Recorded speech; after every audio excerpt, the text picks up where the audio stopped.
Y una noche en la que esto parece realmente casi un milagro, ¿sí? Vamos a irnos al milagro de Olivenza. De Olivenza. Exacto. Un milagro que la Iglesia no creía en él. No creía, pero finalmente sí. Es el único milagro por multiplicación, aparte de los panes y los peces, que ha reconocido la Iglesia Católica.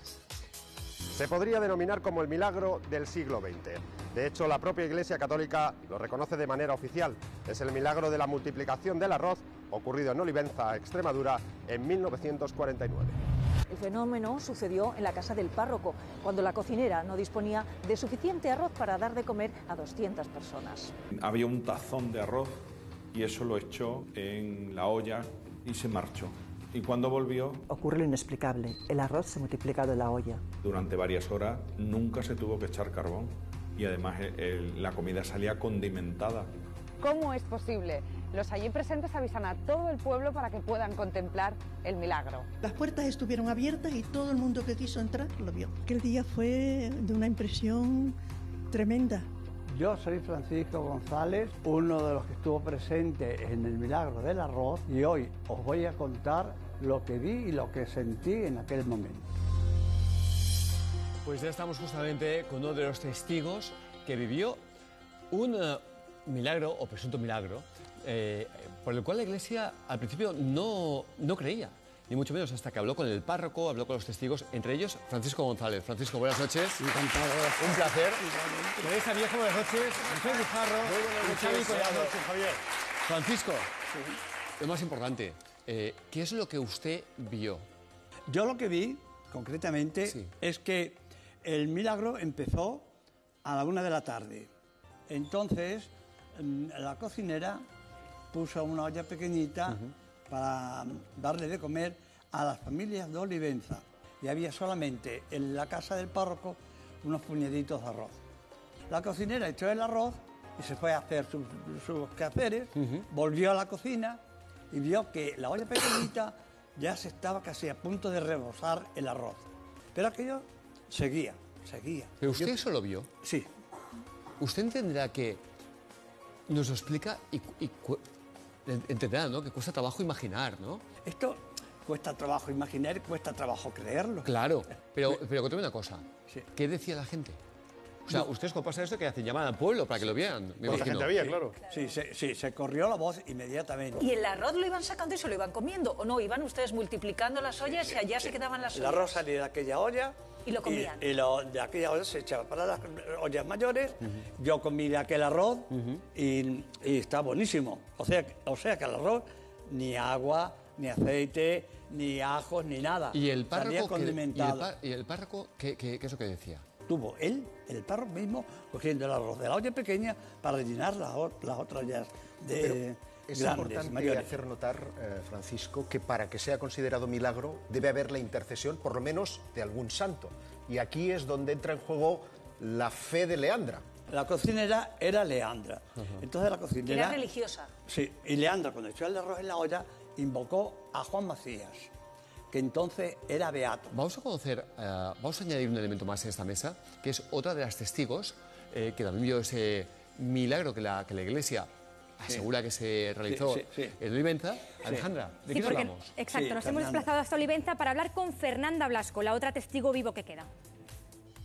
Una amiga mía que estaba en su casa comiendo y oyó alboroto por la calle y dice, pero ¿qué pasará? ¿Qué pasará? Dice, ay, es que en casa del don Luis, en casa del párroco, hay una cosa extraordinaria, se está multiplicando el arroz.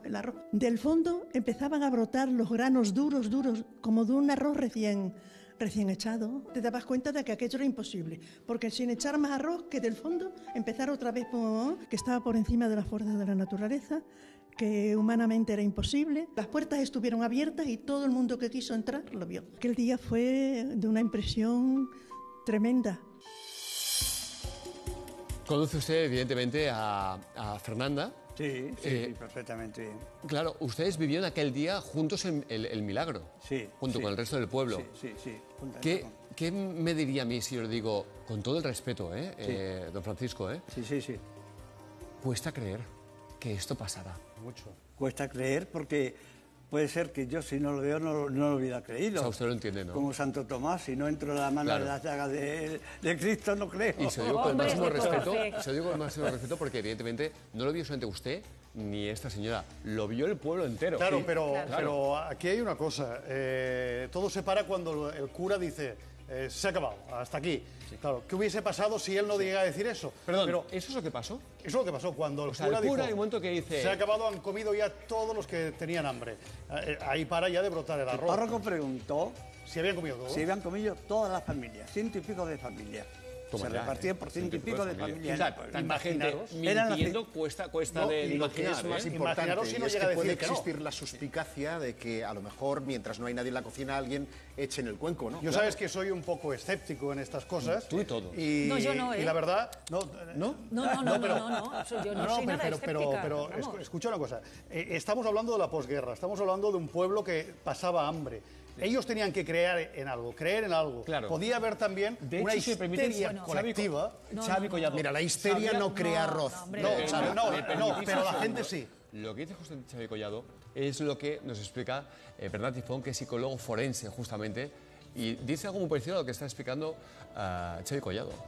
Los sujetos que de alguna manera pues, puedan presenciar o puedan experimentar o vivenciar fenómenos totalmente de tipo, pues por así decir, paranormal, o que puedan ser compatibles con fenómenos totalmente milagrosos, pues puede ser que lo transmitan emocionalmente al resto de personas y crear un fenómeno llamado histeria colectiva, en el que los sujetos, debido a razón de este fenómeno milagroso, pues pueden atribuir un cierto, digamos, de veracidad, un cierto nivel de veracidad a esta circunstancia y evidentemente en función de la fe que manifiesten le darán o le otorgarán a este fenómeno una mayor envergadura, digamos, de veracidad y de, digamos, legitimidad real.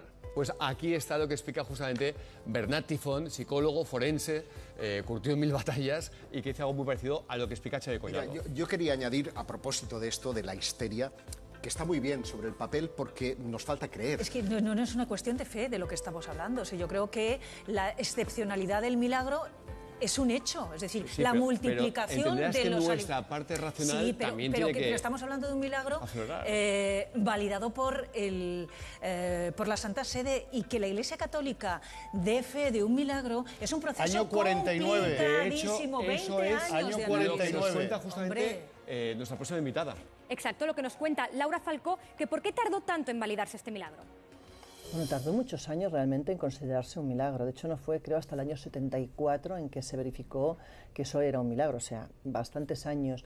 Y se utilizaron para certificar el tema, creo que 14 personas diferentes, 27, si no me equivoco, 27 testigos fueron los entrevistados. Hay 3 hechos que son los que la Iglesia tiene en cuenta a la hora de decir o afirmar que algo es un milagro.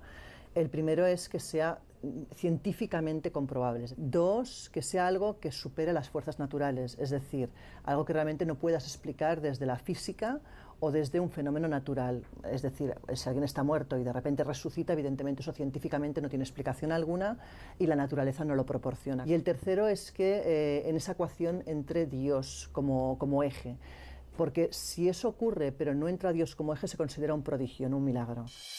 ¿En alguna ocasión se ha planteado y ha dicho, ¿de verdad yo viví aquello? ¿Aquello pasó de verdad? Cuando yo vi el milagro, dudaba. Y cada vez que soy mayor, voy creyendo más en él porque lo veo más claramente, ¿eh? Más claramente Lo entiendo perfectamente. Sí. Por cierto, vamos a hablar... No, porque Sostenio le ha dicho otra Cuando cosa, era más joven, pero me dudaba. dice usted esto y claro, me convence diciéndome esto. ¿Cómo Yo cambió, dudaba y dices, además? de verdad yo he visto esto, pero luego pasa el tiempo y dices, es que no lo he visto yo, lo he visto todo el pueblo. Por cierto, y que yo lo que quiero saber es si esa cocina que estamos viendo imágenes es como un lugar así de peregrinación, digo entre comillas. O sea, la gente va a la cocina, hay una imagen del Beato. Sí. Yo ¿Y hay puedo un ir negocio? mañana. No. Oye, ¿no me has dejado a mí sin la peregrinación? Y si lo hubiera, el lo estáis sitio- aprovechando muy mal. No hay negocio, absolutamente ninguno. El único negocio que hay son unas estampitas del santo que hizo el milagro, Juan Macías, que se le entrega a las personas. Y como dice Teresa Viejo, ¿hay una peregrinación? Yo puedo ir a la cocina no voy a y decir verla. como en Fátima que hay puestos y puestos de venta y demás, como en Lourdes que hay puestos y puestos, allí no hay nada. Pero Lo yo único voy y que hay es puedo ver la cocina. La cocina, Sí.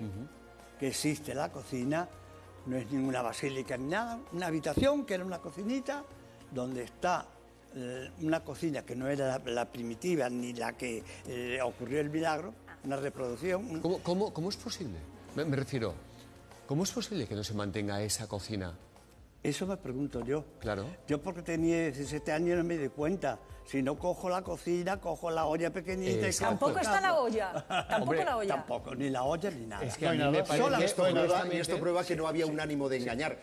Quiero decir que si pretendían de alguna manera que esto fuera un foco turístico, lo han hecho muy mal. Digo, que no lo compares con Fátima o con Lourdes, que son focos de atención mariana, que están considerados milagros por parte de la Iglesia católica y que, eso sí, tienen un negocio detrás multimillonario. Don Francisco, y allí nunca más ha vuelto a pasar nada. Nada. O sea, ¿hay alguien en el pueblo, disculpe, don Francisco, que diga, eso es mentira, eso no pasó y os...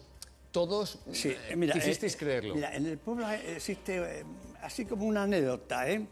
Cuando en una casa hay una cosa abundante, en vez de decir el milagro de San Juan Macías, dice, esto es como el arroz de Don Luis, que era el párroco, crece como el arroz de Don Luis. Ese es el dicho que hay en Olivenza como anécdota. Sea como sea, usted entenderá que a mí me cuesta trabajo entenderlo o creerlo.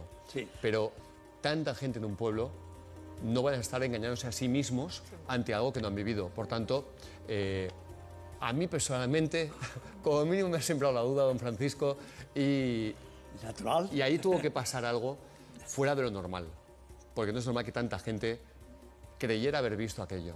Así que si le sirve de algo, a mí usted me ha convencido.